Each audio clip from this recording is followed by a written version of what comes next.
Fréjus, sur la Côte d'Azur. C'est la fin de journée sur les plages. Apparemment, c'est le calme plat. Lorsque, soudain,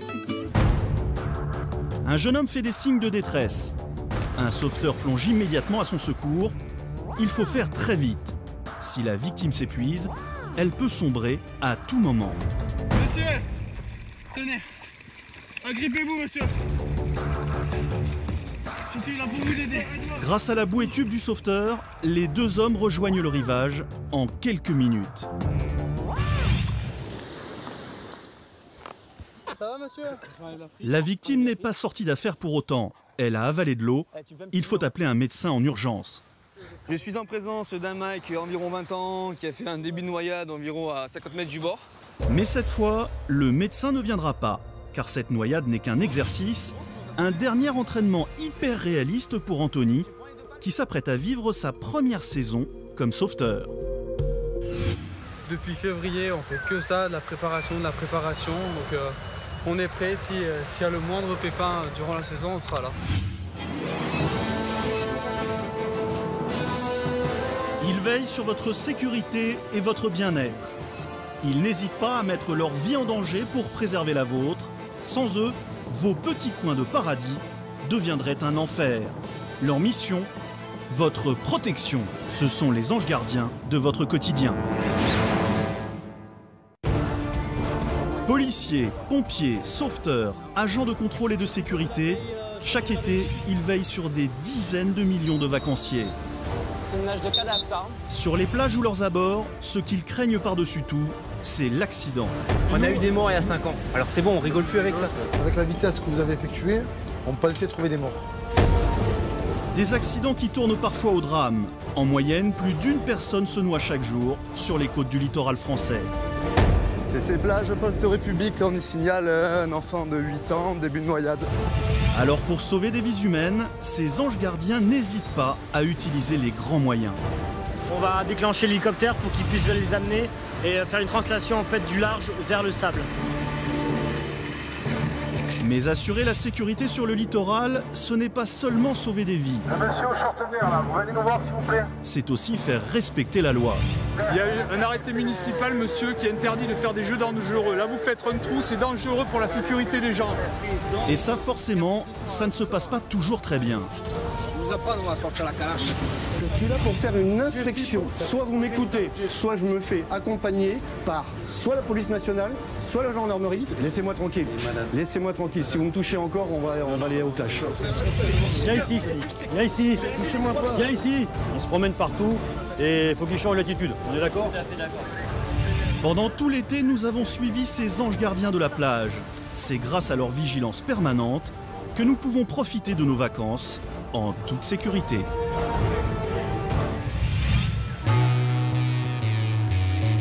Plage centrale de Lacanau en fin d'après-midi. La marée descend et les vagues sont peu formées. A priori, les conditions idéales pour se baigner en toute sécurité. Pourtant, les sauveteurs viennent d'apercevoir quelque chose d'anormal. C'est parti, Immédiatement, deux sauveteurs se jettent à l'eau avec leur bouée tube.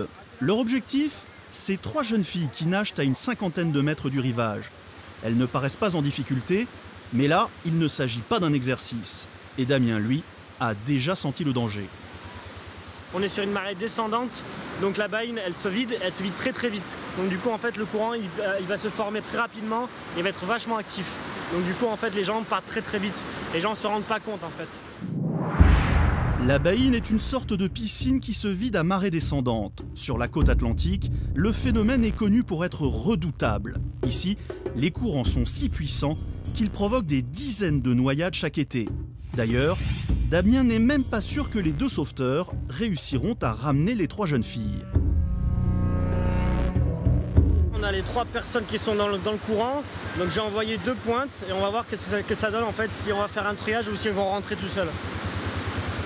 Soudain, la situation se complique. Le courant de la baïne est en train d'emporter les sauveteurs et les baigneuses vers le large.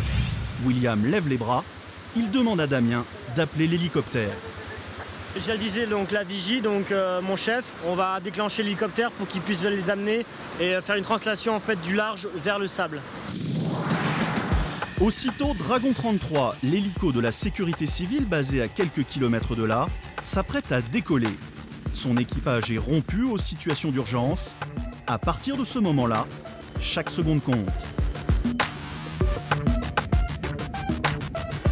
Moins de 5 minutes après le début de l'alerte, Dragon 33 apparaît déjà dans le ciel de Lacanau. À bord, un plongeur sauveteur est prêt à être treuillé jusqu'aux personnes en détresse. Pendant ce temps-là, Damien, toujours en contact radio avec le PC, suit les instructions de son chef de poste. Il doit maintenant sécuriser la plage, car l'apparition de l'hélico attire inévitablement les curieux. Il faut éviter qu'une personne soit blessée par les projections de sable. Ouais, reçu. Vous allez vous décaler s'il vous plaît? Donc là en fait on va faire une DZ, une dropping zone en fait pour que l'hélicoptère puisse poser les victimes sur la plage. De son côté, Dragon 33 s'est stabilisé à une quinzaine de mètres au-dessus des nageuses en difficulté. Le plongeur descend aussitôt à bord d'une nacelle qui lui permettra d'évacuer les victimes.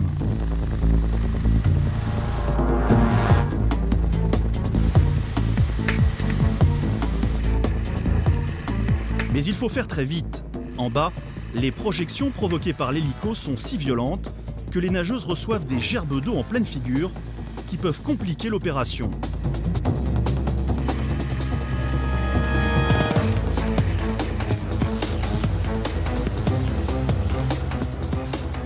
C'est bon, la première jeune femme est à bord de la nacelle. Quelques dizaines de secondes suffisent alors à la déposer sur la plage. Et bonne nouvelle, elle est capable de s'éloigner sans aide, preuve que la rapidité de l'intervention a permis d'éviter le pire. L'hélico repart aussitôt pour une nouvelle rotation et les 3 jeunes femmes sont bientôt à nouveau réunies sur la plage, hors de danger. Moins de 10 minutes après le début de l'alerte, le sauvetage est un succès.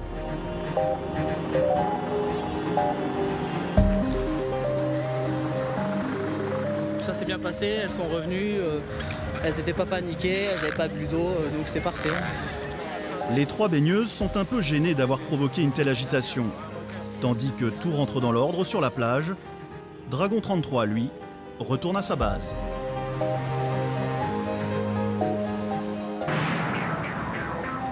Pour mieux comprendre le danger des baïnes, nous avons demandé à Guillaume, l'un des sauveteurs, de nous faire une démonstration. Sur le bord de la plage, on distingue très nettement une zone plus sombre juste devant lui. C'est là que se trouve la baïne. J'avance, j'ai toujours de l'eau aux chevilles, je suis sur le banc de sable, et d'un coup j'arrive dans la baïne, et là, eh bien, je commence à m'enfoncer, j'ai de l'eau aux genoux, puis là maintenant ça arrive au niveau des hanches, donc déjà pour un adulte c'est dangereux, mais alors pour un enfant il perdrait quasiment le pied au niveau de cette distance.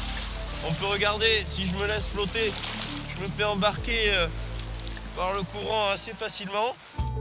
Regardez ces images. Avec le ressac, les vagues forment de petites cuvettes sur la plage. À marée montante, l'eau s'engouffre dans ces cuvettes avant de s'évacuer à marée descendante. Mais ce va-et-vient est parfois si brutal que le courant emporte tout sur son passage. Il suffit alors de quelques secondes pour se retrouver entraîné vers le large. Ce qu'il ne faut surtout pas faire, c'est essayer de nager contre le courant pour revenir au point de départ de là où on est entré dans l'eau, parce que c'est là qu'on s'épuise. À l'épuisement succède souvent la panique, le piège se referme et le risque de noyade est alors maximum. Si vous vous retrouvez dans cette situation, la meilleure chose à faire est donc de vous laisser porter par le courant jusqu'à ce qu'il perde de sa force, puis de profiter des vagues pour rejoindre la plage. À Lacanau, ces fameuses baïnes posent problème pratiquement tous les jours. C'est pourquoi les sauveteurs patrouillent sans arrêt, toujours aux aguets. Va leur filer un coup de main. C'est une nage de cadavre ça, hein? Une nage de cadavre, l'expression parle d'elle-même. Les sauveteurs craignent un nouvel accident. Mais cette fois, inutile d'appeler l'hélico. Mathieu qui est d'abord parti avec une bouée tube pour sécuriser les victimes et qu'elles flottent. Et après, il y a William qui est parti avec un filin, ce que j'ai dans les mains, pour qu'on ait un contact terre-mer. Et moi, j'essaye de les ramener, les aider à revenir en tirant un peu sur le filin. Lorsque la mer est calme et que le courant n'est pas trop fort, le filin suffit à ramener des personnes en difficulté. Cette fois, il s'agit d'un groupe de 4 jeunes. Sans l'intervention des sauveteurs, ils reconnaissent eux-mêmes qu'ils auraient eu beaucoup de mal à rentrer. Ils nous ont vu, je pense, aller super loin, ils nous ont vu aller dériver vers le fond, donc ils sont arrivés et après ils nous ont aidé à revenir, enfin, surtout les filles. Heureusement qu'ils étaient là surtout.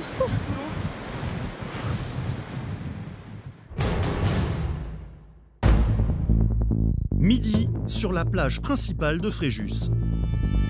Il m'a dit j'ai mal à la tête, mais il n'y avait rien et tout d'un coup je l'ai vu monter, redescendre. Et là, il est comment, il est conscient? Quand je suis partie, il ne me répondait pas. Cette femme est affolée. Son fils vient de faire un malaise pendant qu'il se baignait. C'est elle qui l'a sorti de l'eau in extremis. Et ces plages post-République, on y signale un enfant de 8 ans, début de noyade. Toute la famille est sous le choc. Une personne nous demande immédiatement de rester à distance. Comment ça va? Tu te rappelles de ce qui s'est passé? Non? D'accord. Le petit garçon a perdu conscience en pleine baignade. En voyant arriver les sauveteurs, le stress du grand-père retombe d'un seul coup. Allez, tu gardes les yeux ouverts.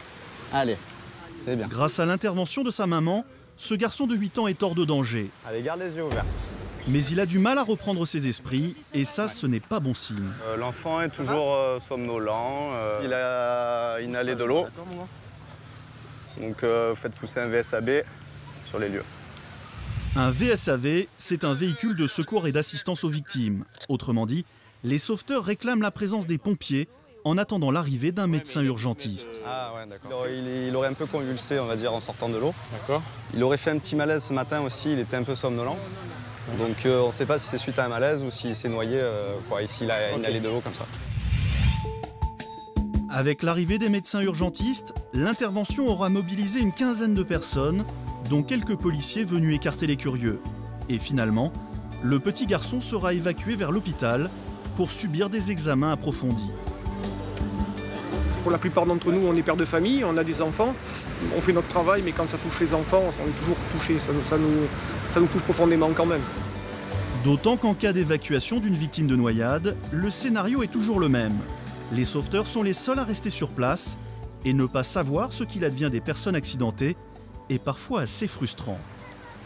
Des fois, on aimerait avoir des nouvelles un peu plus. C'est vrai qu'il y a certaines personnes qu'on n'a pas réussi à avoir, vraiment savoir un peu l'état qu'elles ont eu après par la suite. Maintenant, ça fait partie de notre boulot. Pour nous, on va dire, on essaye de ne pas trop avoir d'état d'âme et de rester, on va dire, neutre et essayer d'être pareil pour toutes les personnes, quoi. Ce début de noyade dans une eau parfaitement calme est caractéristique des accidents auxquels sont régulièrement confrontés les pompiers sauveteurs de Fréjus. Ici, le soleil brille souvent, l'eau est chaude et les vagues sont rares. Bref, tous les ingrédients sont réunis pour endormir la méfiance des parents. Et c'est tout le problème. Anthony, regarde le petit, il s'éloigne là-bas. À première vue, on ne voit vraiment pas ce qui justifie l'intervention d'Anthony. L'enfant s'amuse tranquillement sur sa bouée dans une eau très calme. Mais le chef de poste a remarqué 2 anomalies. D'abord, aucun adulte ne semble le surveiller depuis la plage. Ensuite, le garçonnet s'éloigne lentement mais sûrement du rivage depuis plusieurs minutes. C'est suffisant pour intervenir et une fois de plus, cette baignade aurait pu très mal tourner. Un petit qui savait pas nager, qui était en stress sur sa bouée, donc je suis juste allé le récupérer, il va rejoindre ses parents. Vous avez bien entendu, le garçon ne sait pas nager. Imaginez ce qui se serait passé s'il était tombé de sa bouée dans l'indifférence générale, là où Anthony est allé le chercher. Et ce n'est pas fini. Le chef de poste suit l'enfant sur la plage pour retrouver ses parents. Il veut leur demander de mieux le surveiller. Vous l'avez pas vu partir? Bah non, parce que j'étais en train de gonfler l'eau. Ouais, voilà. C'est parti très vite. Et c'est les enfants, ils se sont prêtés les jeux parce que c'est même pas mon fils. D'accord. Cette dame a donc très gentiment prêté les jouets de son propre fils à un garçon qu'elle ne connaît pas. Mais elle aurait peut-être dû s'assurer qu'il savait nager, car en cas de pépin, elle-même aurait été bien incapable de réagir. Il n'y a que mon mari qui sait nager alors. Et voilà comment un jeu apparemment sans danger aurait soudain pu virer au cauchemar. Pour les pompiers sauveteurs de Fréjus, parce que les plages de la Côte d'Azur sont réputées paisibles, les parents pêchent souvent par excès de confiance. C'est pas parce que la baignade est surveillée que ça enlève les devoirs des parents, quoi. On ne quitte pas un enfant des yeux comme ça, surtout au bord de l'eau. Si on ne fait pas le rappel, nous, la prévention, la fois d'après, l'erreur peut se reproduire. Justement, quelques minutes plus tard, alors que ses parents ne se sont toujours pas manifestés, notre petit bonhomme joue à nouveau sur sa bouée, comme si de rien n'était. Heureusement pour lui, même s'il n'en sait rien, 2 anges gardiens en t-shirt fluorescent ne le quitteront plus des yeux de tout l'après-midi. Veiller sur les enfants est sans aucun doute l'aspect le plus gratifiant du métier de sauveteur. Mais sur les plages bondées de touristes qui ont parfois traversé toute l'Europe pour venir faire la fête sur la Côte d'Azur, ils doivent aussi faire face à des missions beaucoup plus compliquées. Bonjour monsieur. Ce vieil homme est complètement sonné. Il a ingurgité beaucoup d'alcool dans la journée et il vient de faire un malaise. Il a failli se noyer dans seulement quelques centimètres d'eau. Je demande un BSAV pour un homme d'environ 60 ans, conscient, éthylique, ayant probablement inhalé un petit peu d'eau, a été récupéré par ses proches au bord de l'eau.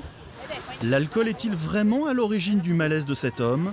Difficile de le savoir sans pratiquer des examens complémentaires. Il va donc falloir l'évacuer vers l'hôpital, mais les sauveteurs ne savent pas comment le lui expliquer.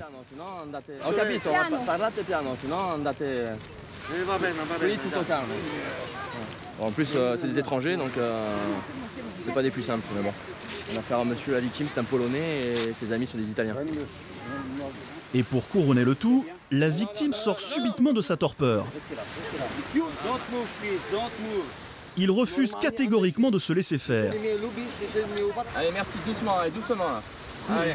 Chcesz zaraz przyjedzie policja, to się wezmą na pasach. No to nie wezmą. Jeżeli mnie uważasz, to jedziesz. Jeżeli mnie nie uważasz, za chuja, to nie jedziesz. Nie krzycz, Dobra. nie krzycz, Marcin. Uważasz mnie za chuja, jestem chujem dla ciebie? Nie. No to jedziesz. Tranquille, daj. Il aura fallu que son ami le menace d'appeler la police pour que le vieil homme cède enfin. Heureusement pour tout le monde, car dans un cas pareil, les sauveteurs ne peuvent prendre aucun risque. Il n'était pas question que cet homme reste sur la plage sans avoir identifié les causes de son malaise. Mais la sécurité des vacanciers ne se limite pas au sauvetage sur les plages. Nous sommes à Marseille. Ici, la brigade VTT a pour mission de faire respecter la loi aux abords du littoral. Cet après-midi, par exemple, les policiers contrôlent le pilote d'un gros scooter garé en plein milieu d'une zone piétonne. Il n'a rien à faire là. Reçu, je vous donne la plaque, donc c'est bravo. Pendant qu'Antoine vérifie que le scooter n'est pas volé, Geoffroy essaie d'en savoir un peu plus sur le conducteur. Vous êtes connu, le service de police? Vous êtes connu? Pourquoi? Stupéfiant. Stupéfiant? Oui, il n'y a rien, monsieur. D'accord. Je suis mouillé, il n'y a rien dans la selle. L'individu tourne en rond. Il est visiblement mal à l'aise. Il n'a aucun papier sur lui et Geoffroy commence à perdre patience. On vous contrôle, vous n'avez pas de pièce d'identité. Si on veut, vous connaissez la police maintenant. Si vous avez déjà eu des soucis. Pas de carte d'identité, vérification d'identité, 4 € passe. Vous savez ça? Hein? Vous le savez? Comment on fait? Est-ce que j'ai dit ça, monsieur? C'est un simple contrôle. Une fois que le contrôle sera terminé, on vous laissera partir, il n'y aura pas de souci. L'individu est de plus en plus nerveux. Son comportement est anormal et Geoffroy se méfie. Qu'est-ce que vous faites? Je suis là, mais je suis là.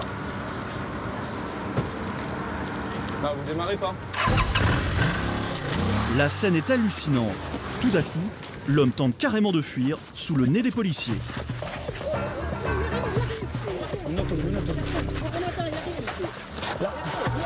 Couche-toi!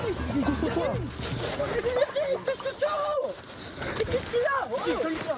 L'homme au t-shirt bleu fait lui aussi partie de la brigade. Ce jour-là, il pilotait la moto de notre caméraman, mais il a dû intervenir pour aider ses collègues à maîtriser le fuyard.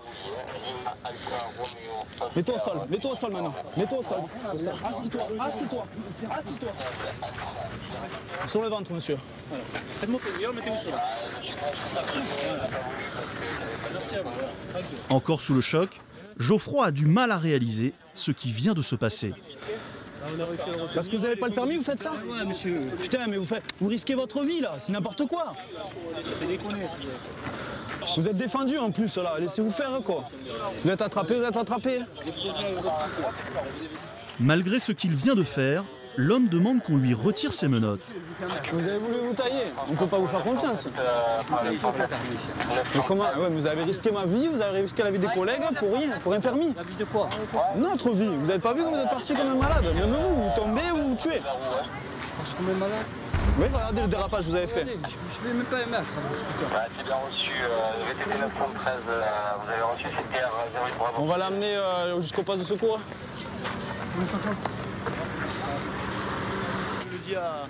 Ce simple contrôle aurait pu très mal tourner. Pour les policiers, rien ne laissait présager une réaction aussi dangereuse. Le chauffard aurait pu percuter un piéton en s'échappant.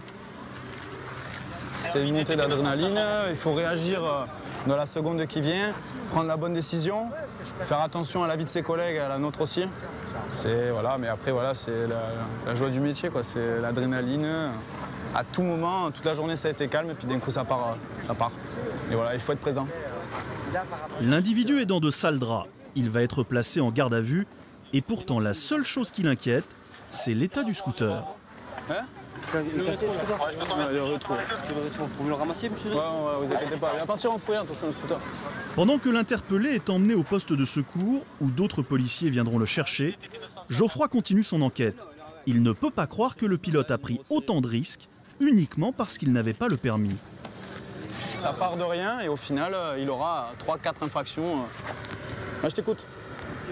Un simple défaut de permis, c'est une amende de 3 750 € maximum. Mais le fuyard sera poursuivi pour refus d'obtempérer aggravé de rébellion. Il risque 1 an d'emprisonnement et 15 000 € d'amende.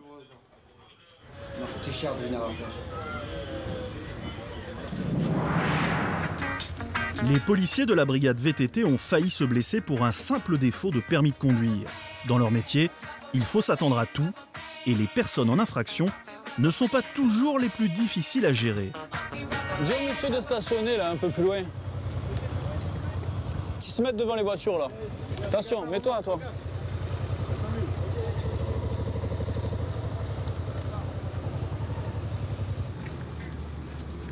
Bonjour monsieur. Ben messieurs. La plaque d'immatriculation sur votre remorque, elle est où? Putain, tombé, non? Bah regardez, venez voir. Écoutez, là vous avez rien en tout cas. Vous pourriez avancer un peu s'il vous plaît, parce qu'on sort plus avec le bateau. Je finis avec le monsieur. C'est un contrôle de police, monsieur. On finit le contrôle et après vous pourrez passer, vous inquiétez pas. Très bien? Elle a pas longtemps? On verra. Mais l'individu ne veut rien entendre et revient à la charge. Remonté à bloc, il interrompt carrément le contrôle pour s'en prendre aux policiers. Vous ne pourriez pas les contrôler ailleurs par hasard? Pardon? Vous ne pourriez pas les contrôler ailleurs par hasard? Vous bouchez toute la voie là, hein? Une fois encore, David, le pilote de notre moto, lui aussi policier, intervient de manière instinctive. C'est un contrôle de police, monsieur. Alors, regardez le bateau qui est là. Allez-y, vous attendrez, c'est tout. Et dites-moi comment vous sortez. Si... vous attendez. Vous patientez. On va pas attendre la soirée. On va plaisir, messieurs. Pendant 2 heures, vous attendez pendant 2 heures. Non, on ne pas pendant 2 heures. Je suis pas d'accord. C'est pas parce que vous avez un accord de police. Calmez-vous. Calmez-vous, monsieur. On n'est pas venu vous chercher, c'est un contrôle de police. Vous dégagez la voie publique, que je sache pas de l'encombrer. Cet homme n'est qu'un râleur inoffensif. Mais à Marseille, les situations de ce genre sont fréquentes et peuvent rapidement dégénérer en bagarre générale. Déjà, on est aux aguets parce qu'on ne sait pas comment le contrôle peut se passer. Il y a des gens qui viennent de l'extérieur et qui vont venir nous agresser, limite. Pourtant, vous avez vu, c'est pas un jeune garçon de 15 ans qui a manqué d'éducation. C'est une personne qui se croit un peu au-dessus des lois, qui nous empêche de faire notre travail. Faire respecter la loi, c'est ce qui a poussé Antoine et Geoffroy à s'engager dans la police. Le revers de la médaille, c'est qu'ils sont souvent pris à partie ou victimes de railleries. En fin d'après-midi, Alors qu'ils pédalent le long de la plage, 3 jeunes garçons décident de faire les malins.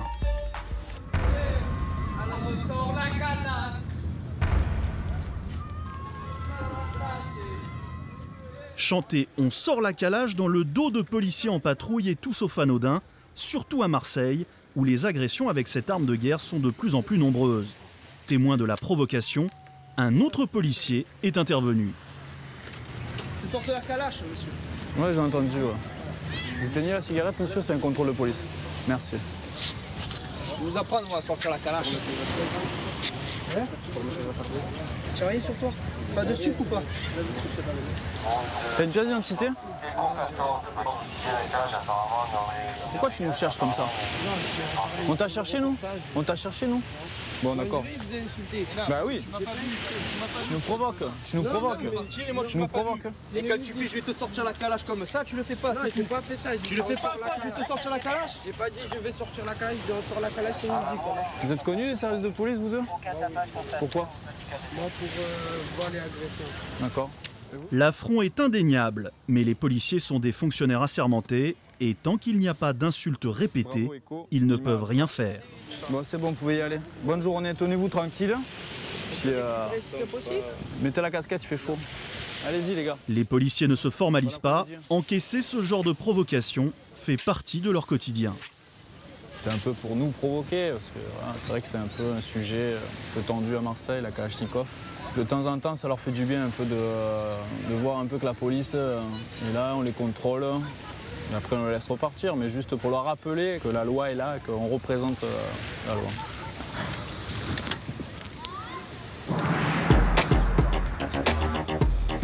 Cette impossibilité de sanctionner une personne qui se moque ouvertement d'eux, Mokhtar et Assem la connaissent bien eux aussi.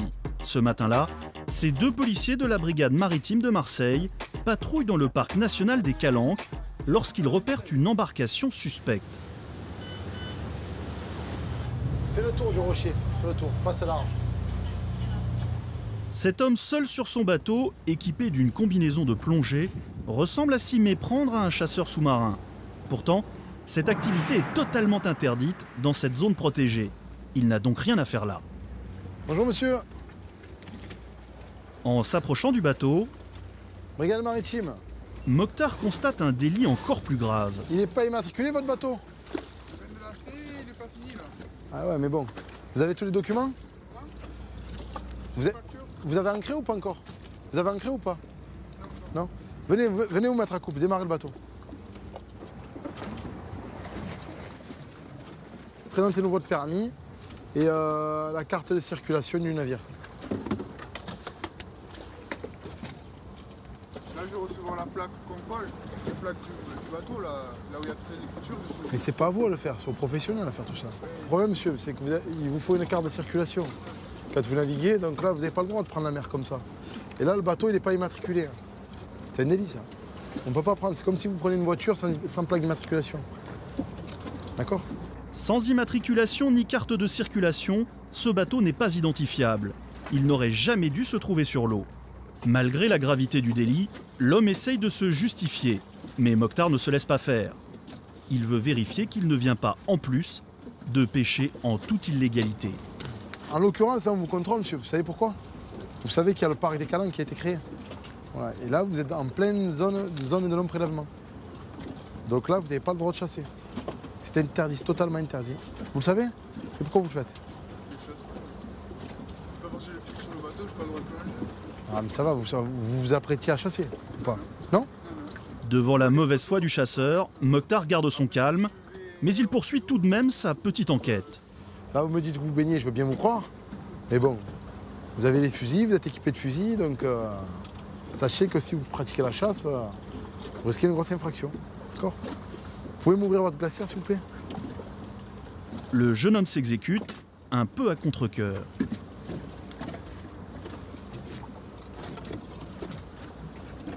Ok, c'est bon. Bon, ben voilà, donc je vais vous demander de monter à bord. Hein? Pas de poisson, pas de preuve.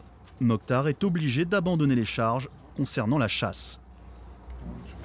C'est le jeu, c'est comme ça, c'est un peu le jeu, le chat à la souris. Mais on est habitué, donc on ne se formalise pas trop sur ça. Donc voilà. Nous, l'important, c'est qu'ils se mettent en règle et après, voilà, tout va bien. Pour le défaut d'immatriculation et la non-présentation de sa carte de circulation, cette personne est tout de même verbalisée. Elle risque jusqu'à 1 500 € d'amende.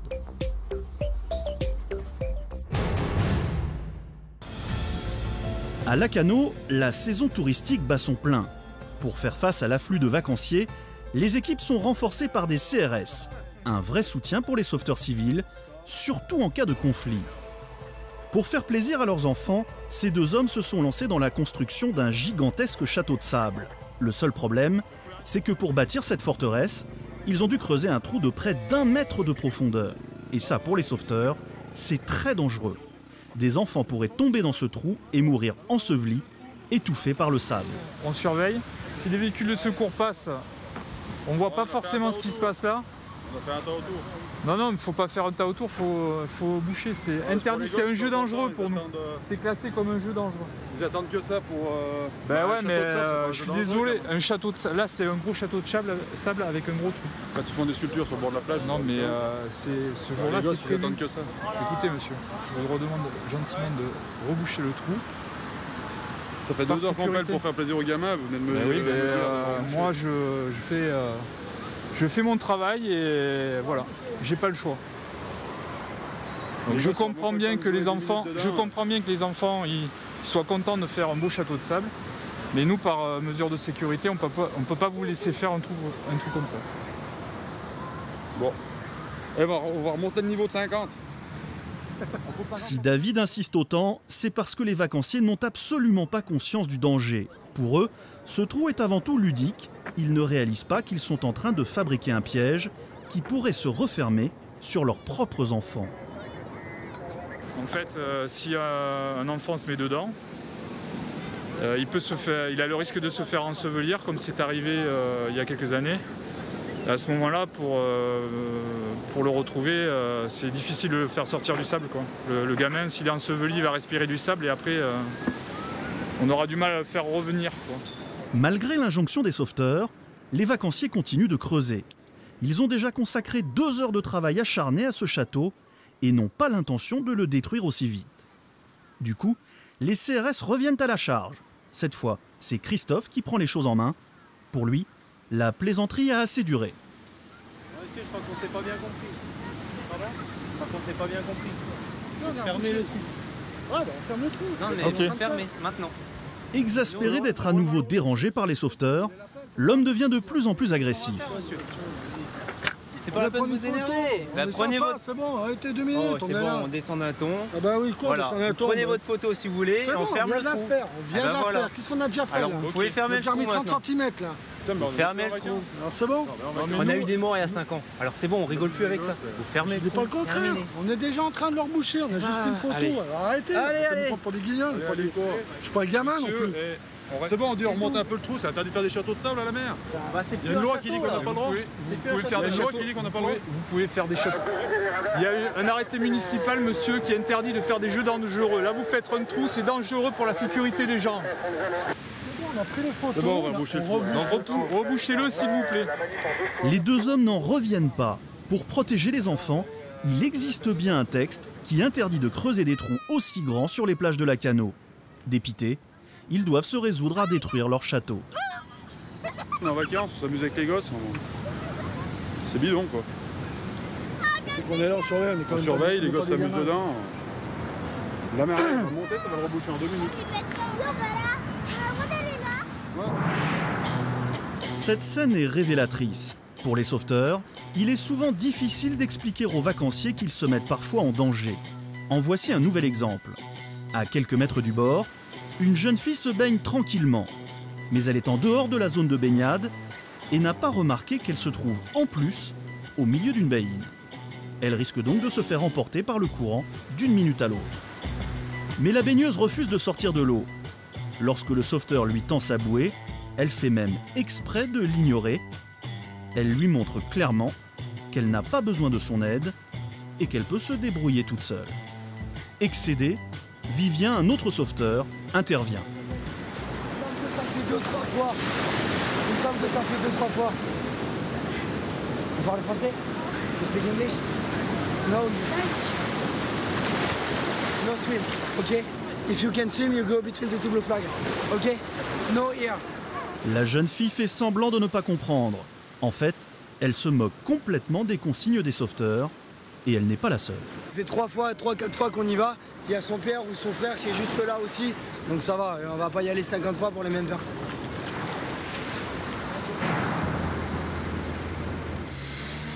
Pour les sauveteurs, l'indifférence ou l'exaspération des baigneurs qu'ils sont censés protéger est parfois difficile à vivre. À longueur de journée, ils se heurtent à des vacanciers mécontents qui ne comprennent pas que c'est pour leur sécurité qu'on les dérange. Non, bah ici, regardez, il y a des panneaux. Si vous voulez vous baigner, c'est entre les deux drapeaux. Petit. Ah ouais, mais tout le monde après qui se baigne. Mais ce qu'il y a, c'est que c'est l'endroit le moins dangereux de la plage. Ah mais après c'est Norris qui comprend. Nous on sait nager. Ah ouais, regardez, là il y a un panneau, c'est un panneau abeille. À l'intérieur de cette zone, donc d'ici jusqu'à derrière le poste, il y a un autre panneau. C'est une zone réglementée, donc on doit faire respecter. Après, si vous sortez de cette zone, c'est à vos risques et périls. Non, si vous voulez vous baigner, c'est plus loin. Dans ce cas-là, si vous voulez vous baigner à vos risques et périls, vous allez un peu plus loin là-bas. Sur la plage centrale de Lacanau, la zone réglementée est délimitée par des panneaux triangulaires et s'étend sur 700 mètres de large. La baignade y est strictement interdite, excepté dans la zone de bain, qui se trouve située entre les drapeaux bleus et dont la taille varie entre 50 et 100 mètres de large. Si cela ne vous suffit pas, vous pouvez toujours vous baigner hors de la zone réglementée. Mais attention, vous serez seul responsable en cas d'accident. Pour eux, c'est pas forcément très agréable parce qu'ils sont confinés dans une petite zone de bain. Et bon, pour leur sécurité, de l'autre côté, ils comprennent. C'est comme au ski, hein, il y a une piste, les pistes bleues, blanc, rouge et compagnie. Bah là, c'est pareil, il y a les petites pistes. La piste, c'est la zone de bain et ça s'arrête là. Après, en dehors de la zone de bain, c'est de leur piste. Ce que les vacanciers ignorent, c'est que les sauveteurs sont officiellement garants de leur sécurité sur la plage. Si par malheur une noyade se produit dans la zone surveillée, ils pourraient en être tenus pour responsables devant les tribunaux. C'est ce qui explique leur fermeté, parfois mal ressentie. Tremper la tête. Mes collègues qui font au poste. Je veux pas savoir si vous trempez la tête ou si... Non, mais vous me laissez parler. Vous me laissez parler. Mes collègues qui sont au poste, qui voient quelqu'un écraser dans l'eau. Ils me disent, bah écoute, vas-y.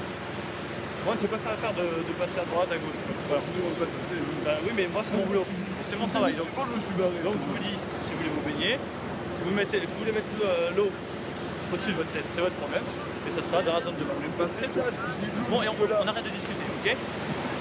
Maintenant, si vous voulez, vous allez ailleurs, il n'y a pas de souci. Et si vous voulez vous baigner à Lacanau, c'est entre les drapeaux. Simple. J'espère que ça vous pose aucun problème, parce que si c'est le cas, ça va poser problème à nous. Ok? C'est bon, je peux mettre là-dessus. Oui, mais non, il n'y a pas mort d'homme, il s'est rien passé. Il n'y a pas mort d'homme, mais en attendant, c'est les consignes. Voilà, bonne journée, hein. Si ce baigneur n'avait pas obéi, il aurait pu être verbalisé, car Vincent est aussi policier. C'est ce qui fait toute la différence entre un sauveteur CRS et un sauveteur civil.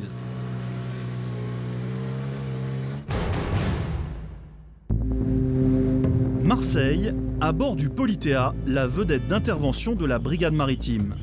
Dans cette région, un brouillard à couper au couteau comme celui-ci est rarissime. Avec une visibilité inférieure à 30 mètres, les risques de collision sont très élevés et Mokhtar est particulièrement vigilant. Soudain, quelque chose attire son attention. Manifestement, ce qu'il a vu est grave. Attends, 2 secondes, je te laisse, là, il y a un gars qui navigue à fond, il va se prendre dans la digue des Catalans. Ciao. Je te laisse. Il y avait un bateau et un jet. Et il est complètement fou. Impossible de distinguer quoi que ce soit dans cette purée de poids, mais Mokhtar est prêt à tout pour retrouver les fuyards. Dans le brouillard, il les perd rapidement de vue, mais il n'ose pas accélérer, car il pourrait lui-même provoquer une catastrophe. Et dans la direction où il est allé, il y a une digue qui est en travers. Donc à la vitesse où il navigue, s'il ne la voit pas au dernier moment, il risque de se la prendre, donc ça peut nous faire un gros drame, quoi. Donc on va aller voir, on se dirige dans cette direction, quoi. Voici la digue qui faisait si peur à Mokhtar. Heureusement, une fois sur place, aucune trace d'accident. Mais compte tenu du comportement totalement inconscient des plaisanciers, les policiers continuent leurs recherches pour les verbaliser. Ouais, c'est eux là-bas. S'ils n'ont pas jeté l'ancre encore, c'est eux. Bonne pioche pour les policiers. Ce bateau est bien celui qu'ils recherchent.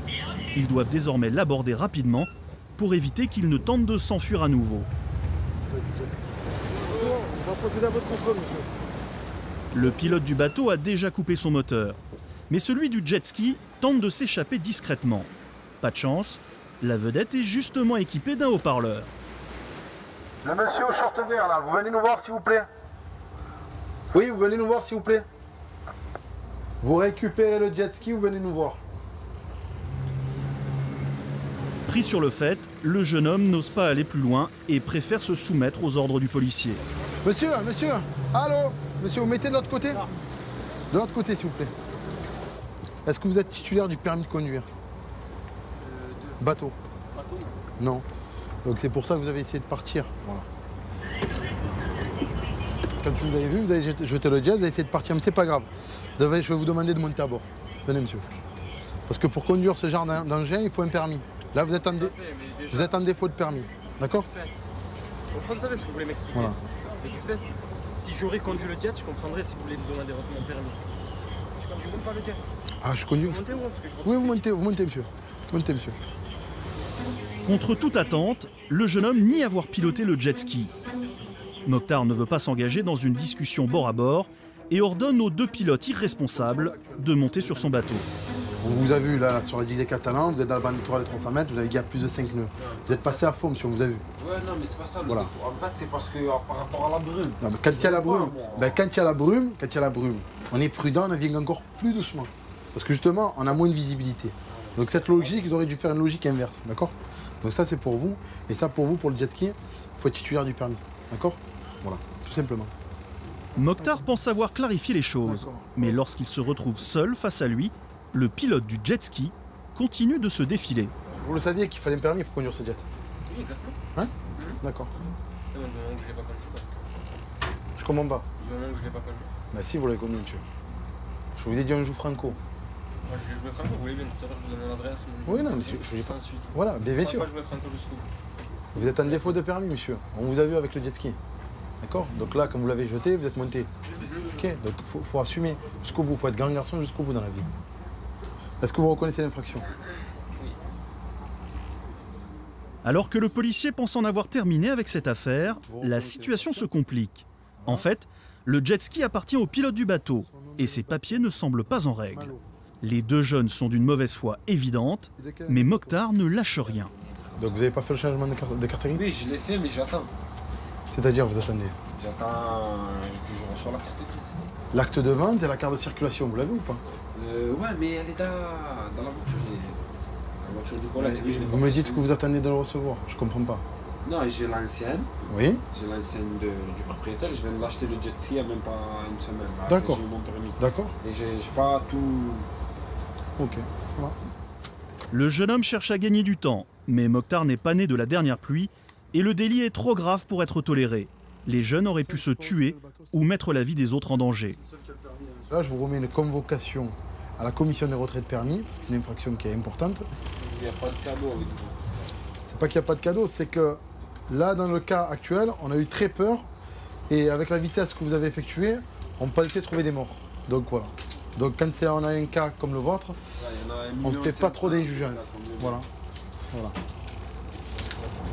Vous ne le dites pas au début, ça, vous le dites à la fin.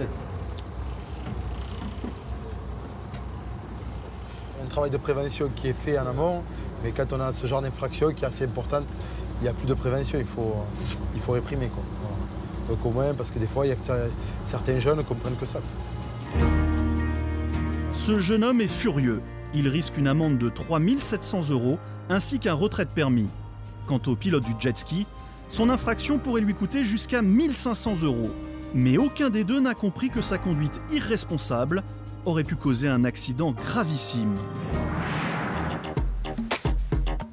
Le lendemain, tandis qu'Assem et Mokhtar traquent les jet skis en excès de vitesse, ils sont appelés par le poste de contrôle. Oui, les PC plats, j'écoute. Et le papa, il est loin ou pas? Et c'est quoi? C'est l'encre qui a décroché? Donc là, on a reçu un appel, on a une petite fille de 14 ans qui était à bord d'un bateau. Et son papa est parti chasser. Et entre-temps, le bateau a dérivé, l'encre a décroché. Donc là, on va la chercher. Elle se trouve au niveau du Frioul, entre Château-d'If et le Frioul. Assem et Mokhtar mettent les gaz. Seule sur un bateau à la dérive, la jeune fille est en danger. Mais la zone de recherche s'étend sur plusieurs kilomètres et les policiers ont du mal à situer l'embarcation. Ah, c'est elle. C'est elle. Ah non, c'est pas eux, c'est pas eux. Chaque minute compte. La jeune fille est suffisamment paniquée pour avoir appelé les secours et personne ne peut prédire ses réactions. Bah, le danger là, c'est que la petite panique et elle quitte le bateau, quoi. Là, à un moment comme ça, il faut jeter l'ancre et rester sur le bateau en attendant les secours. Les policiers finissent enfin par retrouver l'embarcation. À leur arrivée, bonne surprise, le père de la jeune fille est déjà remonté à bord.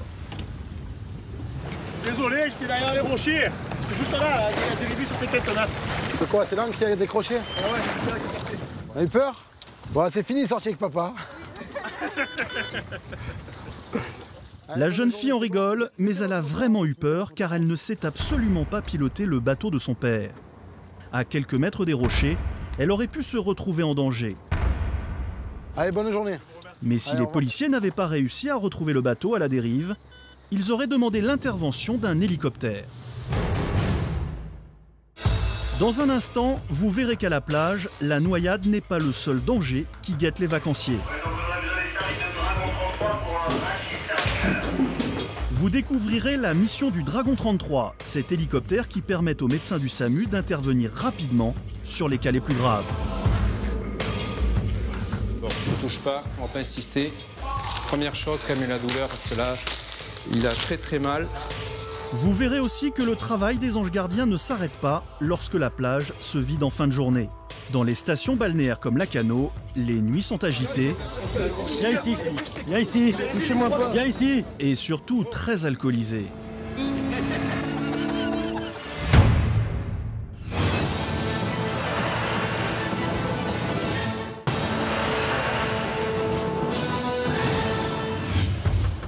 Le sauvetage en mer, c'est la mission de Dragon 33, l'hélicoptère de la sécurité civile basé près de Lacanau. À son bord, un pilote, un chef mécanicien, un médecin du SAMU et un sauveteur plongeur. L'appareil est en alerte 7 jours sur 7, 24 heures sur 24.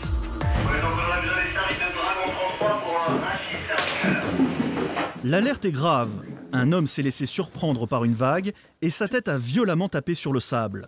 Sur place, les sauveteurs n'ont pas le droit de le déplacer avant l'arrivée du médecin. Alors pour gagner du temps, il se rend sur les lieux en hélicoptère. Ils viennent par la route ou par... Ils viennent par la plage. Ce monsieur est peut-être victime d'un accident du rachis. Dans le jargon médical, cela signifie que sa colonne vertébrale a pu être touchée. Dans le poste de secours, le médecin le manipule donc avec une extrême précaution pour vérifier qu'il n'a pas de lésion neurologique. De l'autre côté, remontez, fléchissez votre jambe. Ok, c'est parfait. Là, d'accord. Là, vous sentez pareil de l'autre côté? Ah oui. Écrasez-moi les doigts. Ok, c'est parfait. Après un examen plus approfondi, le médecin est rassurant. Ce monsieur a eu beaucoup de chance car sa moelle épinière est intacte. Il n'y a aucune douleur à l'examen clinique, ni signe pourront évoquer quelque chose. Donc on va vous laisser repartir comme ça. Okay. Par contre, repos, évitez de reprendre. Et si jamais il y a la moindre douleur, la moindre chose qui apparaît dans les jours à venir, je vais consulter. Dans le service d'urgence pour qu'on puisse faire des radios. D'accord. Cet homme est hors de danger. Le médecin lui donne ses dernières consignes et ses proches peuvent enfin le rejoindre.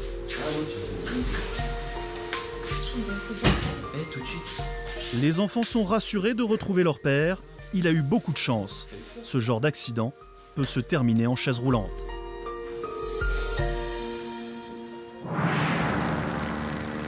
Dragon 33 peut effectuer jusqu'à 10 missions par jour. Cette fois, le médecin qu'il transporte doit intervenir sur un autre accident typique des plages de la côte atlantique. Là, on part sur demande de la régulation du SAMU 33 sur un problème orthopédique au poste de secours de luxation. Luxation de l'épaule très douloureuse. En quelques minutes, l'hélicoptère arrive sur le lieu de l'accident. La victime est déjà au poste de secours. Personne n'a osé toucher son bras, de peur d'aggraver sa douleur. C'était quoi, vague de bord ou... À plat sur la planche en nageant. Je vais être obligé de... Je vais être obligé de l'enlever. Je peux la couper? Couper. C'est celle-là, hein? Ouais. Celle-là, non, hein? Non. Attendez, je vais d'abord enlever le côté qui fait pas mal. J'avais pas vu que c'était pas le bon côté. J'ai ce qu'il faut, j'ai ce qu'il faut. Allez, tu peux lui tenir la main. Je vais essayer de lui enlever la combarre. Voilà. La position qui lui fait... Je vais essayer de... partout s'il faut, hein, je m'en fous de la conduite. Le meilleur moyen de soulager la victime est de lui remettre l'épaule en place. Mais elle souffre tellement que le médecin ne peut même pas lui toucher le bras. Bon, je ne touche pas, on ne va pas insister. Ce que je vais faire, c'est première chose, lui poser une voie veineuse périphérique afin de lui administrer des médicaments pour lui calmer la douleur. Première chose, calmer la douleur parce que là, il a très mal. Donc le but c'est qu'il ne souffre pas. Il ne faut pas qu'il souffre. Vous n'avez pas peur des piqûres? Je n'aime pas trop, mais ça va aller. D'accord. Je pense que la différence des joueurs, c'est pas la même.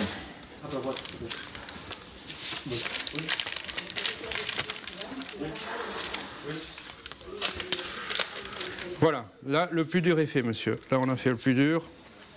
Dans cette seringue, le médecin a préparé un dérivé de morphine très efficace pour calmer la douleur, mais aussi très risqué pour le patient. En fait, je lui fais un produit qui est très puissant et donc qui peut faire des pressions respiratoires. C'est pour ça que dans ce produit-là, on doit associer de l'oxygène. Et en attendant que le produit fasse son effet, donc ça c'est bon, le médecin termine son bilan. Là, c'est une luxation d'épaule classique. On appelle ça le coup de hache externe. Et l'épaule est luxée, la tête humérale est luxée à l'antérieur. Là, je vais être obligé d'évacuer parce ce monsieur a déjà un antécédent de luxation et légalement, il faut faire une radiographie. Il faut faire une radiographie parce qu'il peut y avoir une fracture sous-jacente associée. Il me dit que ce monsieur, vous avez entendu un craquement? Oui. Donc c'est un peu suspect, quoi. Donc il peut y avoir une fracture associée. Donc même si on réduit la luxation, il y aura la fracture. Effectivement, une fracture pourrait expliquer cette douleur insupportable. Heureusement, le calmant finit par faire son effet et la victime peut enfin être transportée vers un hôpital. On dit qu'à Lacanau, il est possible d'évaluer la houle en fonction du nombre de luxations qu'elle provoque dans la journée. Car le principal responsable de ce traumatisme, c'est la vague de bord de plage. Dans le jargon des sauveteurs, on l'appelle shore break. Explication avec William. Alors, le shore break, il y en a beaucoup à Lacanau, surtout à marée haute. Donc c'est la vague de bord, voilà justement ça, qui vient taper dans très peu d'eau. Moi ça va, je suis un adulte, je connais l'océan, mais pour les personnes qui ne le connaissent pas ou même les enfants, la vague sera tout de suite très grosse pour eux et ça sera donc un véritable danger. Vous pouvez constater que même notre sauveteur, pourtant aguerri, doit rester vigilant dans le shore break. Entraîné ou pas, lui non plus n'est pas à l'abri d'un accident.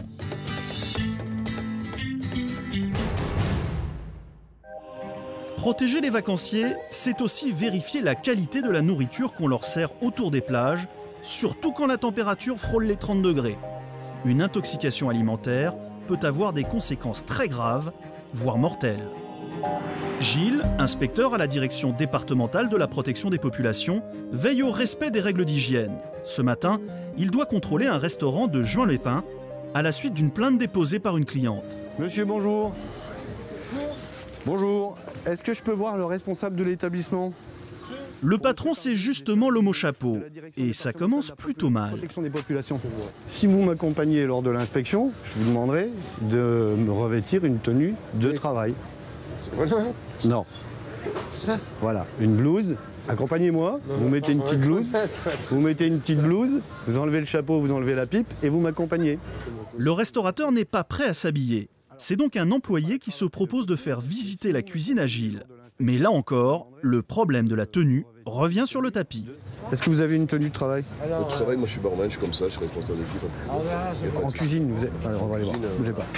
Voilà. Qui est le cuisinier? Le cuisinier, c'est le monsieur. Le cuisinier, c'est le monsieur qui est là-bas. Ah ben on va appeler le monsieur qui est là-bas. Et après, nous avons le plongeur qui est là, mais il n'a pas encore arrivé. Gilles a nettement l'impression qu'on ne le prend pas au sérieux. Mais j'aimerais bien qu'une personne m'accompagne pour pouvoir voir un peu l'ensemble des choses qui sont fabriquées ici et qui est quoi. Donc là, je vais commencer à élever un peu la voix et je vais demander à ce que quelqu'un m'accompagne. Je suis avec vous, monsieur. Alors, vous mettez une blouse et vous m'accompagnez. Ah, alors c'est lui qui m'accompagne ou c'est vous? Voilà, c'est lui alors, parce que vous accompagnez. Alors, c'est bon, on y va. C'est finalement le cuisinier qui va faire la visite.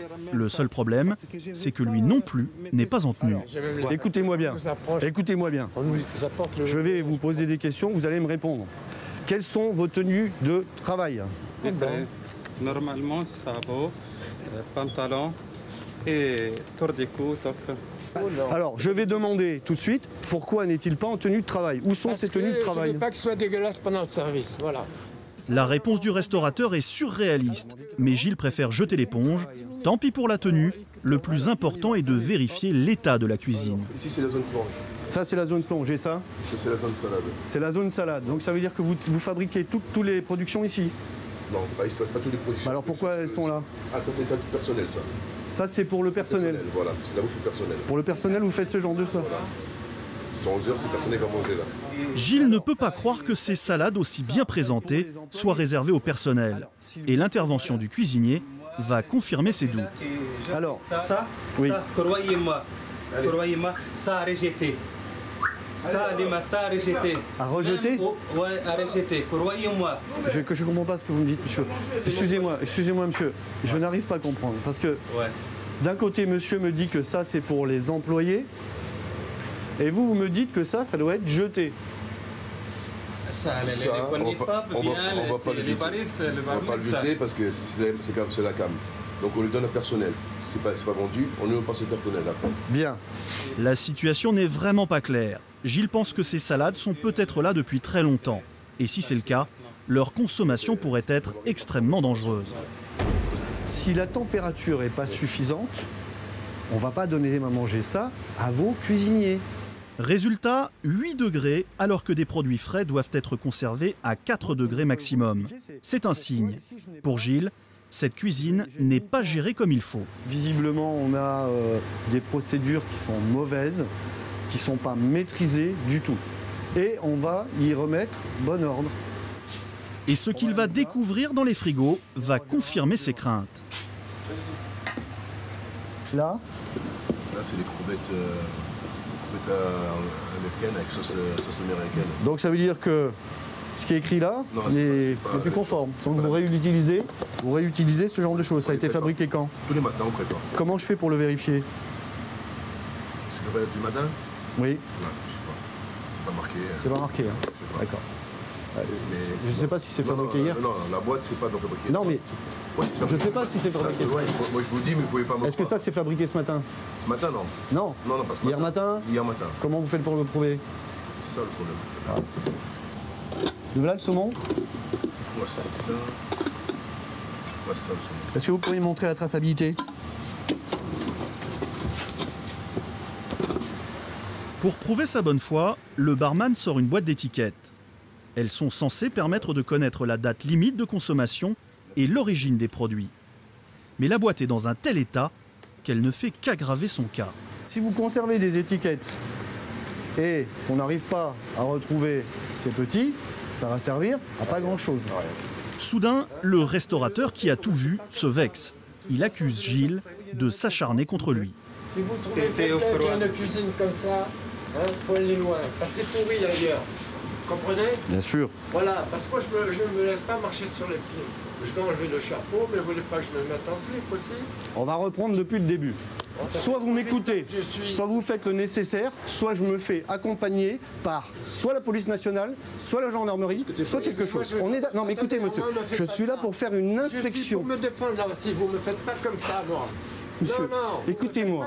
Écoutez-moi. Vous devez avoir du respect pour moi. Mais j'ai du respect. J'ai 78 ans, moi. Vous devez avoir du respect. Comme vous devez avoir du respect pour moi. J'ai jamais fait ça. Enlevez votre chapeau, enlevez quoi. Mais c'est quoi? Bon, allez, hop. Je vous ai dit, si vous m'accompagnez, excusez-moi. On va continuer. Bon, allez. Voilà, on continue avec moi. On va continuer. Non. Allez, hop. Laissez-moi tranquille. Laissez-moi tranquille. Si vous me touchez encore, on va aller au clash. Laissez-moi tranquille. Non. Je vais me faire accompagner et comme ça, on n'en parlera plus. On est d'accord? La menace d'appeler les forces de l'ordre calme aussitôt le restaurateur. L'inspection reprend. On va pas procéder différemment. Je vais noter tout ce qu'il y a ou tout ce qui va ou tout ce qui va pas et on fera le nécessaire. Le pire est à venir. Dehors, près du grill du restaurant, Gilles va découvrir quelque chose de vraiment alarmant pour les clients. Qu'est-ce qu'on a là? C'est des plaintes. Ce sont des denrées d'origine animale. Pourquoi elles sont stockées là? Gilles est tombé sur des nems stockés à l'air libre alors qu'ils devraient être conservés à une température maximale de 4 degrés. Hier soir. Et vous les avez sortis à quelle heure? À 9h presque. À 9h. Ouais. Donc à 9h, vous sortez des produits qui doivent être maintenus en froid positif pour un service qui va se passer à peu près aujourd'hui à 10h30, enfin 11h30, midi, c'est ça? 21 degrés, c'est beaucoup trop et surtout très dangereux. La sanction tombe immédiatement. On va les retirer de la consommation.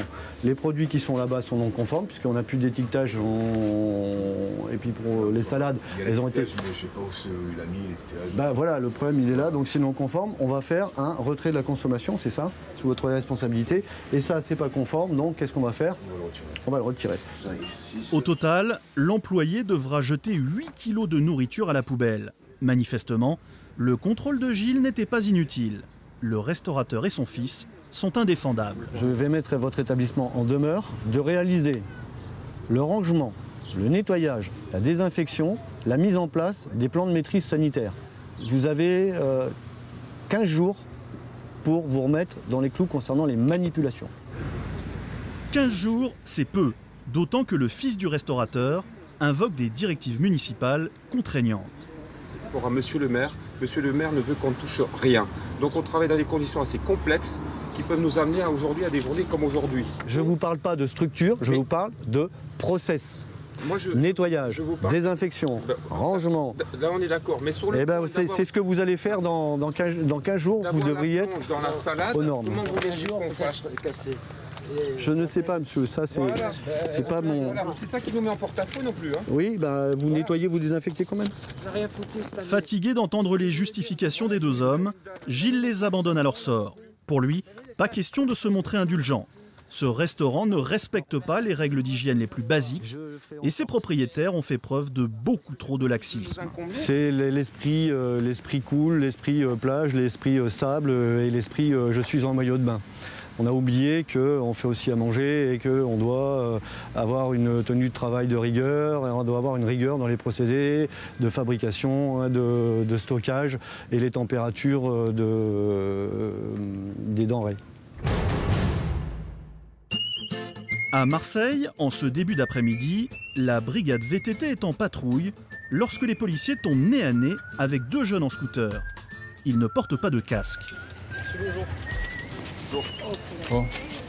C'est un contrôle routier, vous avez les papiers du Passez l'autre côté là. Pas de casque et pas de papier non plus. La situation se complique. Vous avez quel âge? 16 ans. 16 ans? Ouais. Pourquoi vous n'avez pas le casque? C'était juste là pour... D'accord. Alors, votre collègue va aller chercher les papiers à vos parents. Comment ça, tu appelles les parents?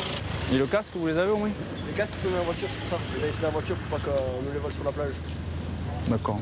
Donc vous faites du scooter sans casque, pieds nus, torse nu. Vous pensez que vous êtes bien en sécurité là? Non. Ah, pas du tout. Pour le non-port du casque, ce sera 90 € d'amende par personne. Mais ce qui désole le policier, c'est que les deux jeunes n'ont pas du tout conscience du danger. Ils comprennent pas trop, parce que c'est un peu la mode à Marseille de ne pas avoir le casque, mais c'est pour leur sécurité. Ouais, sans maillot, sans t-shirt, sans chaussures, sans casque. Du coup, voilà, ils vont prendre la leçon à cœur, je pense, et là, la prochaine fois, ils lui mettront peut-être le casque. Cette leçon, elle aurait surtout dû venir des parents de l'adolescent qui arrivent justement à ce moment-là. Les policiers se préparent à leur faire la morale, mais ils se heurtent à une difficulté inattendue. Les parents sont malentendants et ne s'expriment que par signes. Vous avez expliqué? Oui, tout est expliqué. Voilà, il va avoir une amende pour le non-port du casque. Ok? Non, mais l'amende pour le casque, il a pas. Ok, tu rédiges. Je vais prendre l'identité du second individu. L'adolescent doit tout traduire. L'affaire pourrait en rester là, mais un autre adulte, lui aussi malentendant, se permet de contester l'autorité de Yazid, qui perd patience.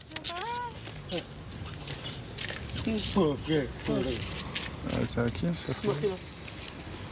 Vous voulez ma carte? D'accord, écrivez au préfet. Écrivez au préfet de police pour ça. Voilà. Vous êtes le papa? Non. Alors dites-lui qu'il quitte les lieux parce qu'il a rien à voir avec le contrôle. Voilà, dites-lui rapidement. Voilà. Ok. Alors qu'il se taise, s'il veut rester là. Merci. Ces commentaires, je m'en passe. Ok? Reculez un peu, s'il vous plaît. La situation est délicate. Reculez, reculez. Les trois adultes sont agités et à tout moment, les choses pourraient déraper. Geoffroy s'est éloigné du groupe pour sécuriser le périmètre. Il est sur ses gardes, prêt à intervenir. On connaît personne. Il faut se méfier de tout le monde. On a une tenue. Et il y a des gens qui respectent la police, il y en a d'autres moins. Donc il faut se méfier de tout. On a des coéquipiers qui sont avec nous, qui nous font confiance. Et on est sur le qui-vive, on ne sait jamais. Après avoir verbalisé les deux imprudents, les policiers de la brigade VTT reprennent la route. C'est alors que Geoffroy aperçoit un groupe de jeunes au comportement suspect. Bonjour messieurs, dames. Bon, j'ai vu la cigarette sur l'oreille. C'était vous, monsieur? Vous êtes majeur, vous deux? D'accord. Vous avez des pièces d'identité sur vous? Ces deux jeunes qui s'apprêtaient à consommer du cannabis en pleine rue et aux yeux de tous n'opposent aucune résistance au contrôle. Vous savez ce qu'on va faire? Vous allez venir et nous, on va juste s'éloigner. Comme ça, vos amis, ils n'ont rien à voir dans le contrôle, ok?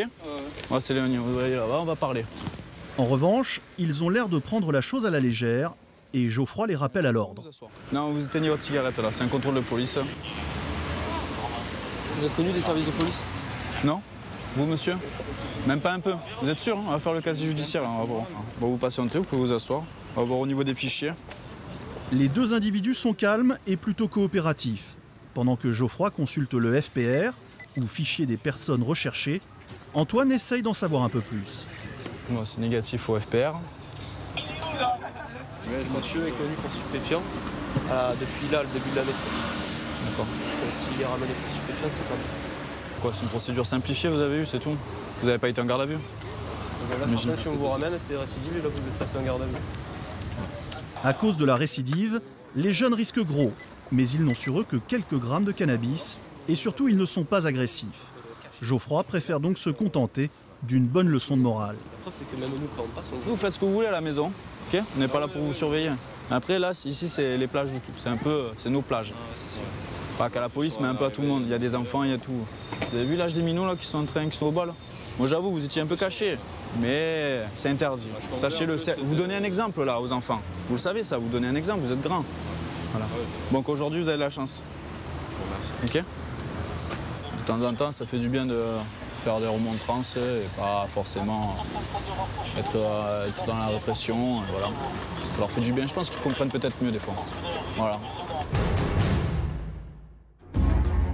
Dans un instant, vous découvrirez qu'à Lacanau, le danger n'est pas seulement sur les plages. On se tient à carreau, hein. Ici, le fléau de la nuit, c'est l'alcool, responsable de nombreux troubles sur la voie publique. Dégagez! Oh. Dégagez, maintenant. Dégagez. Viens ici. Viens ici. Touchez-moi pas. Viens ici. Je bois pas sur la voie publique. J'ai pas mis la bouteille. Vous la donnez, vous la videz. Un fléau qui provoque parfois des drames. Si je peux me permettre de passer par vous pour lui transmettre nos condoléances.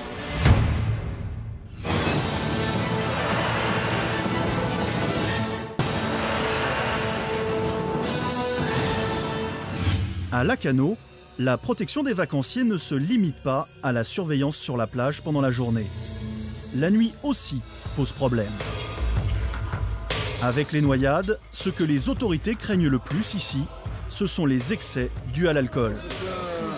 On se tient à carreau, hein. Lacanau est l'une des villes balnéaires qui présente la plus forte concentration de bars et de boîtes de nuit au mètre carré. Michel et ses hommes sont là pour veiller à ce que la situation ne dégénère pas entre les groupes de jeunes alcoolisés. C'est la rue où on trouve tous les bars, la plupart des bars de nuit, la moitié des boîtes de nuit, sachant que l'autre moitié se trouve dans la rue d'à côté. Donc c'est là que ça concentre le plus de population et qui nécessite le plus d'intervention de notre part. C'est là aussi où on trouve le plus de personnes alcoolisées. Ils sont là pour faire la fête, alors s'ils font la fête, ça va. Nous, on est juste là pour veiller à ce qu'il n'y ait pas de débordement. Ouais, on descend, on fait vider l'alcool qu'il y a. L'alcool, les mecs qui consomment sur la voie publique, on leur fait vider. C'est les verres des boîtes et tout. Les verres des boîtes, allez, on leur laisse encore 5 minutes, mais on les prévient. Tout ce qui est bouteille, Ouais, tout ce qui est bouteille, on dégage. La consommation excessive d'alcool sur la voie publique pose un tel problème que la municipalité a pris un arrêté qui l'interdit. Michel et ses hommes sont là pour le faire respecter. Qu'est-ce que c'est? Oh là. Vous ne pouvez pas consommer sur la voie publique. Ça m'arrange. Merci. Si ces patrouilles de gendarmes sont devenues indispensables, c'est à cause de ça.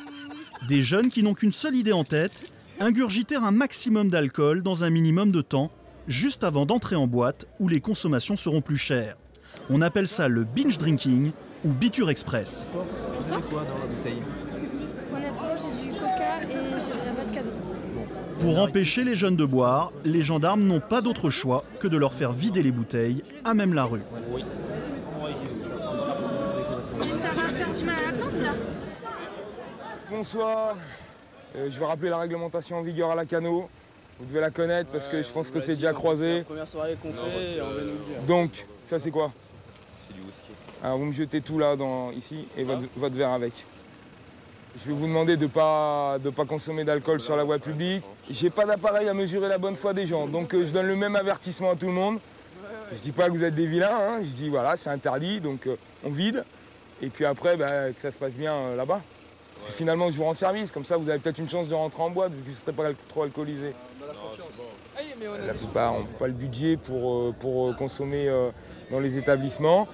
Et comme ils veulent être un peu gays, se mettre dans l'ambiance, donc ils chauffent avant dans les véhicules, sur les parkings, voilà, on en est là.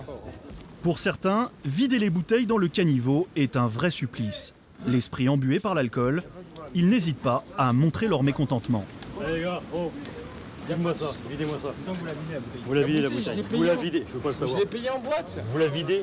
J'ai payé 80. Vous la videz, monsieur. 90 €, j'ai payé. Interdiction de boire sur la voie publique. Je bois pas sur la voie publique. Vous prenez la bouteille, vous la donnez, vous la videz. Putain, j'ai payé 90 € en boîte pour ça. J'ai pas bu en dehors de la boîte parce que j'ai pas diluant. Dégage.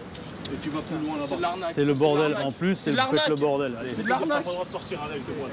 C'est de l'arnaque, j'ai payé 90 € la bouteille, j'ai pas diluant, j'ai pas bu. Les 90 €, tu pas m'énerve. Stop. Allez. J'ai payé 90 € la bouteille, bordel.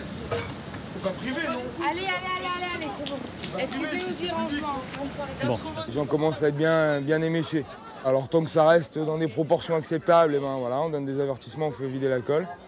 Et puis dès que ça déborde, on est suffisamment nombreux. Et puis, Bonsoir messieurs.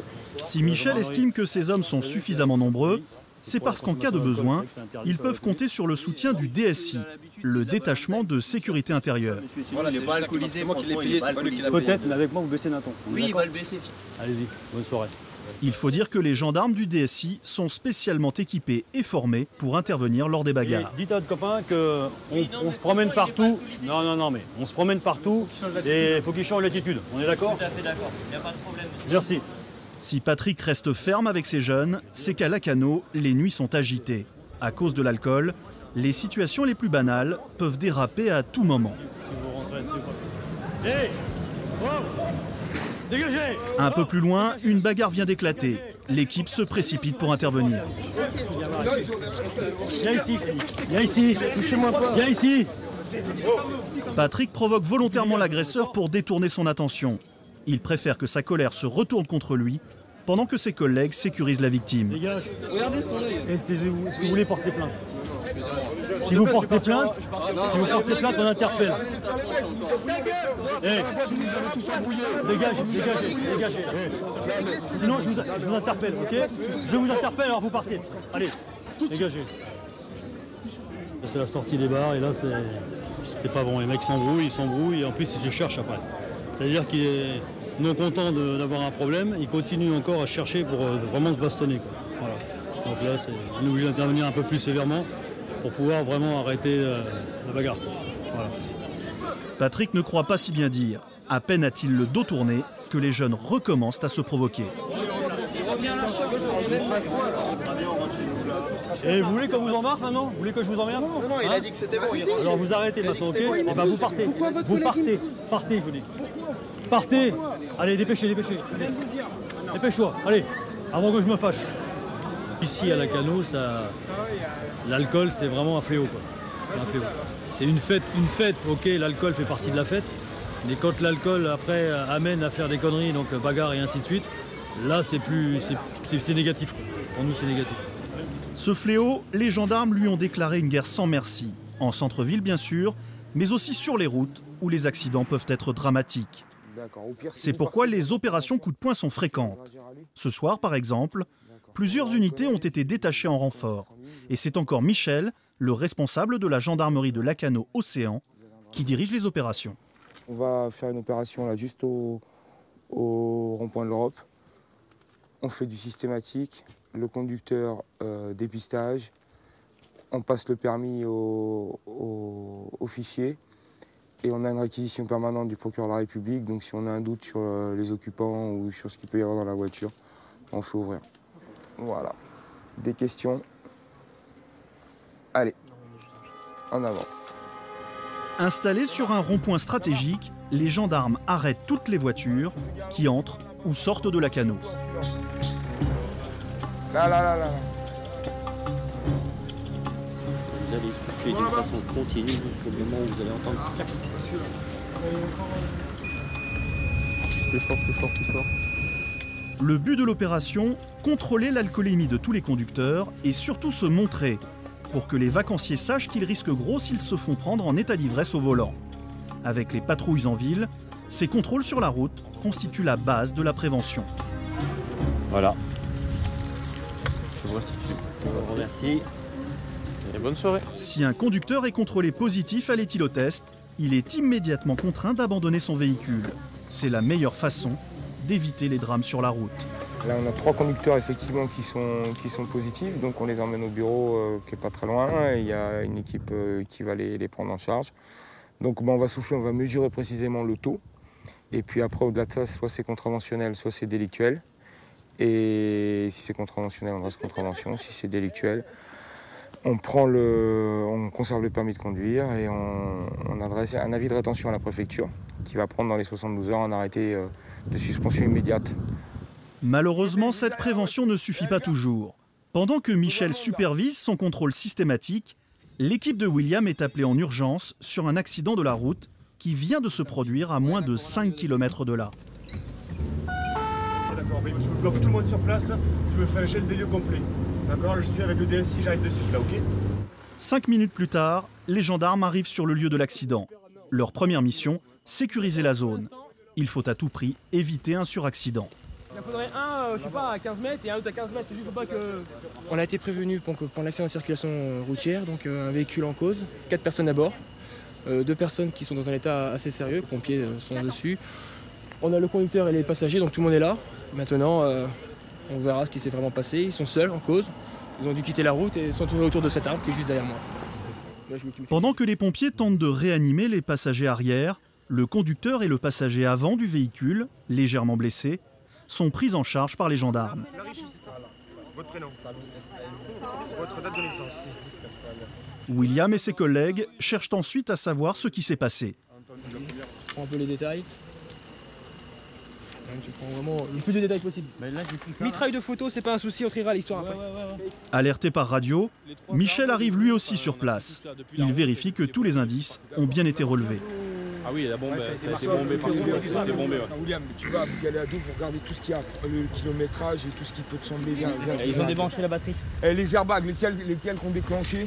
J'ai un maximum de renseignements sur l'état du véhicule actuel. Lesquels airbags ont déclenché, le levier de vitesse en quelle position? Il est à vitesse. Par contre, le compteur accusatif, il a 0. Entre-temps, le SAMU est arrivé. Les pompiers en profitent pour transporter le conducteur et son passager vers un hôpital de la région. Ils ne sont que légèrement blessés, mais vu la gravité de l'accident, les médecins préfèrent qu'ils passent des examens. Alors le conducteur est dans le VSAV pour le moment, ils sont en train de faire demi-tour, ils s'en vont, là, ils prennent la route de la clinique. Là. Pour ce qui est des 2 passagers arrière, c'est malheureusement beaucoup plus grave. Malgré l'intervention des secours, ils succombent à leurs blessures quelques minutes plus tard. Pour les gendarmes, ces décès changent tout. Le conducteur risque d'être mis en examen pour homicide involontaire. Donc tu appelles le COG. Il déclenche une équipe d'arrêt. Tu leur dis qu'il faut le nom et le prénom du conducteur. Prise de sang, prise de stup, alcool, tout de suite. Les gendarmes savent déjà que le conducteur était alcoolisé, mais seule la prise de sang effectuée à l'hôpital permettra de savoir à quel point. Elle déterminera aussi s'il était sous l'emprise d'une drogue, mais pour Michel, cet accident est d'ores et déjà un constat d'échec. On fait vider l'alcool, on contrôle, on prend des permis de conduire. Et on redoute ça. Et finalement, voilà, il y a des opérations, même des opérations. Donc il y en avait une mercredi, il y en aura une demain. On est dehors tous les soirs. Et là, on ne peut pas l'éviter, quoi. C'est des gens qui rentraient sur la station, donc a priori déjà alcoolisés. Et je sais pas, on va maintenant établir les causes réelles de l'accident. Mais c'est toujours la même chose, toujours le même facteur lié à l'alcool, si ça se confirme. De retour à la gendarmerie, une mission particulièrement délicate attend maintenant Michel. C'est lui qui doit avertir les familles des victimes. Ouais, j'entends qu'il y a beaucoup de monde et qu'il y a beaucoup d'émotions là, d'accord. Ouais. D'accord. Et c'était son dernier. C'était le dernier, quoi. C'est le dernier. Écoutez, je pense pas que ce soit très utile que je communique avec sa maman. Néanmoins, si voilà. D'accord, si je peux me permettre de passer par vous pour lui transmettre nos condoléances. Voilà. Et après,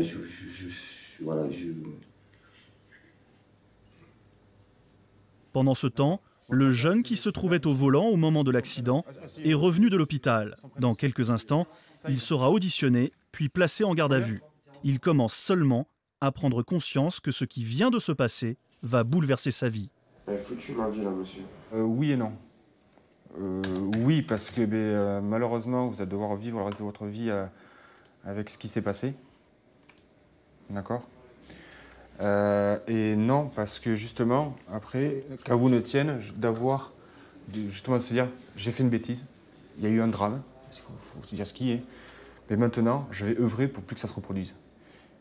Et votre expérience, votre malheureuse expérience, peut servir à d'autres.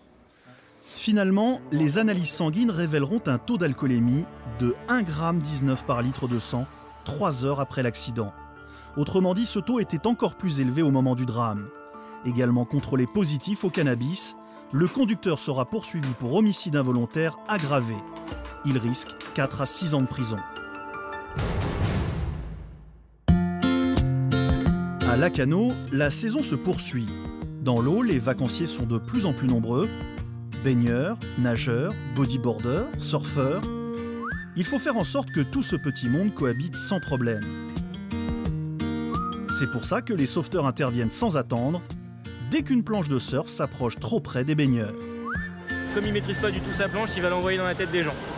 Et là, ça va faire un carton juste devant, comme un strike au bowling, tout le monde sera touché.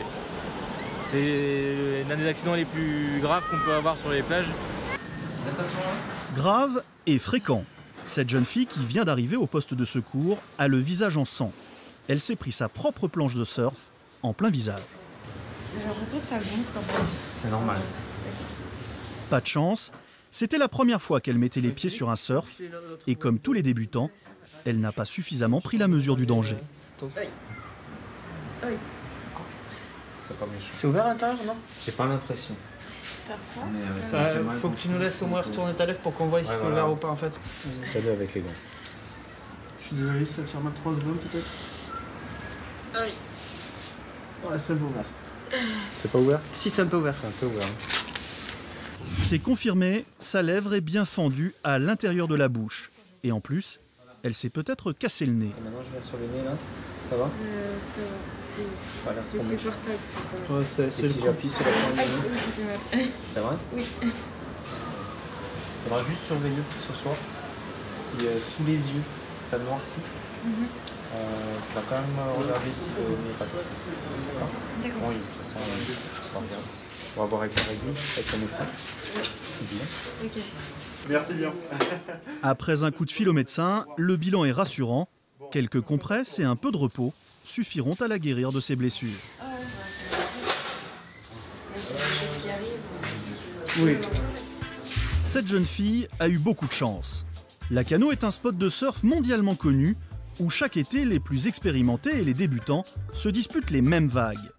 À force de se frôler les uns les autres, les collisions sont fréquentes. Or, les planches de surf ne sont pas du tout des objets aussi inoffensifs qu'on pourrait le croire. Explication avec Maxime, un sauveteur passionné de ce sport.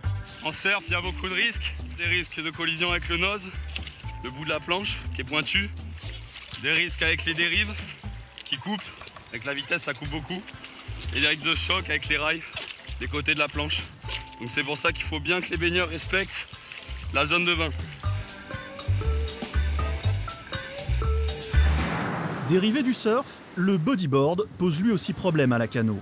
Sans palme, impossible de lutter contre la force du courant. Là encore, la fermeté est indispensable. Première chose, quand vous cible, quand vous dites venir, ça serait bien que vous veniez, d'accord? Qu'on vous court pas après. Deuxième chose, les bodyboards sans palme, c'est zone de baignade. Si vous voulez aller n'importe où, vous achetez des palmes, mais sans palme, on ne peut pas vous laisser là, d'accord? Et quand les sauveteurs vous sifflent et vous dites de venir, venez, on ne court pas après. D'accord? Allez, bonne journée. Entre les deux drapeaux bleus, sinon vous achetez des palmes.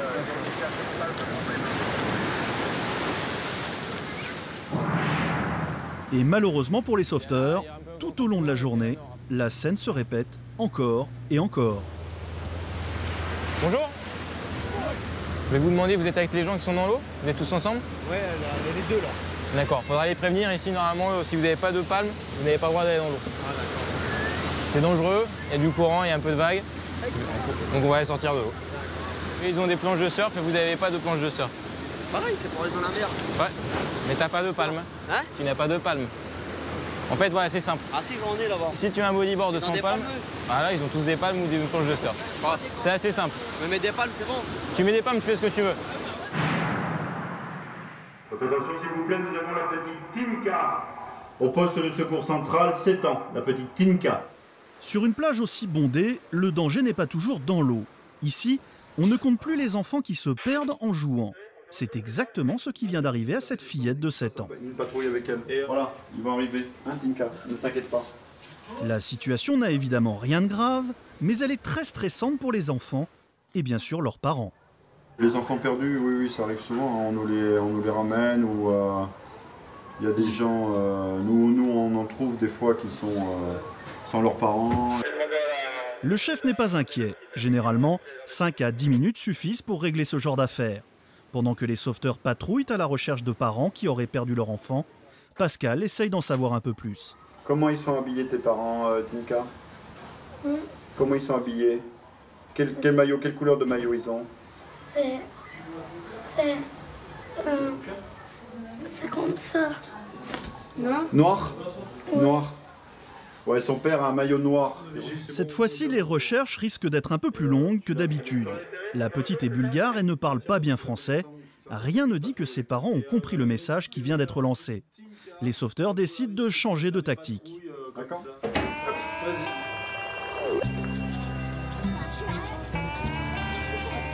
T'inquiète pas, ça va aller, on va les retrouver.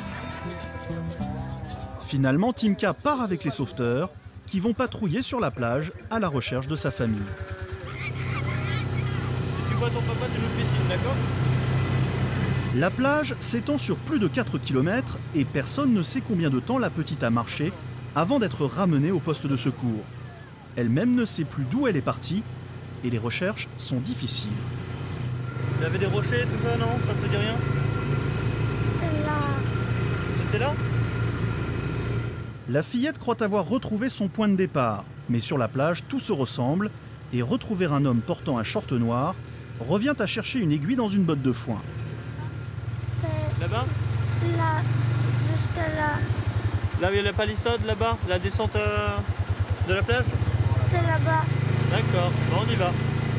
Heureusement, au bout d'une dizaine de minutes, Vincent reçoit une alerte lancée depuis un autre poste de secours. Apparemment, des parents cherchent leur petite fille. Elle s'appelle Toka. Les études ont t-shirt rose. On l'a. On l'a. Elle est métissée. Apparemment, elle a les cheveux très longs. Cheveux noirs très longs. Au moment où elle retrouve ses parents, Timka a disparu depuis plus d'1 heure. Et pendant tout ce temps, personne n'avait apparemment remarqué son absence. Ce qui énerve beaucoup les sauveteurs.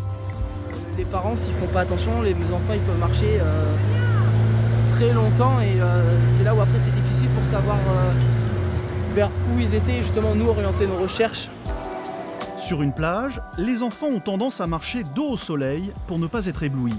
Alors si un jour le vôtre se perd, commencez toujours vos recherches dos au soleil vous aussi. C'est le plus sûr moyen de le retrouver rapidement. Au revoir. Au revoir. Malgré l'explosion du tourisme balnéaire ces 30 dernières années, le nombre de morts sur le littoral français ne cesse de baisser. C'est la plus belle des récompenses pour tous ces anges gardiens de la plage et de ses abords qui veillent chaque été sur nos vacances.